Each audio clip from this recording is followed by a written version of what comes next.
Shalom అండి, అందరికీ వందనాలు. ఇవాళ దావీదు భక్తుడు రాసిన 21వ కీర్తన.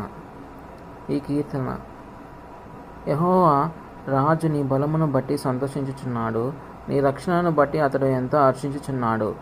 అతని మనోభిష్టము నీవు సఫలము చేయుచున్నావు, అతని పెదవులలో నుండి వచ్చిన ప్రార్థన నీవు మానక అంగీకరించుచున్నావు. శ్రేయస్కరమైన ఆశీర్వాదములతో నీవు అతనిని ఎదుర్కొనుచున్నావు. అతని తల మీద అపరంజి కిరీటము నీవు ఉంచి ఉన్నావు. ఆయుష్ నిమ్మని అతడు నిన్ను వరమడుగగా నీవు దానిని అతని కనుగ్రహించి ఉన్నావు. సదాకాలము నిలుచు దీర్ఘాయువు నీవు దయచేసి ఉన్నావు. నీ రక్షణ వలన అతనికి గొప్ప మహిమ కలిగెను. గౌరవ ప్రభావములను నీవు అతనికి ధరింపజేసి ఉన్నావు. నిత్యము ఆశీర్వాదకారకుడుగా నుండునట్లు నీవతనిని నియమించి ఉన్నావు.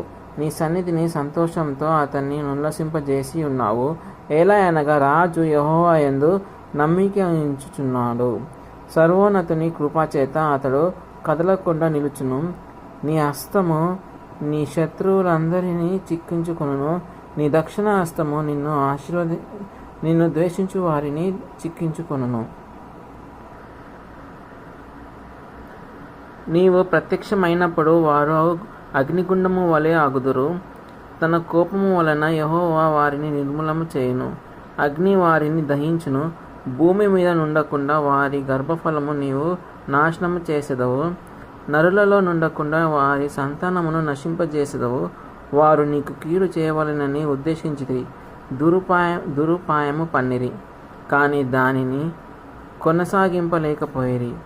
నీవు వారిని వెనుకకు త్రిప్పి వేసేదవు. నీ వింటి నారులను బిగించి వారిని ముఖము మీద కొట్టుదువు.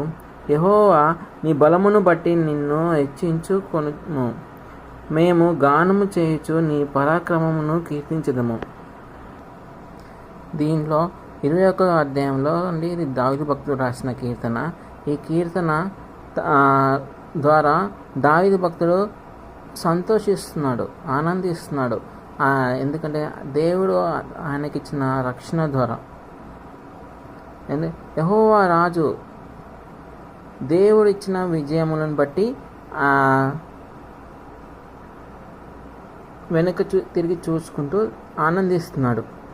దేవుడిని కలిగి ఉన్న నాయకులు కానీ రాజు కానీ కృతజ్ఞతతో కీర్తనగా మారుతున్నాడు దావీదు భక్తుడు. నీ బలం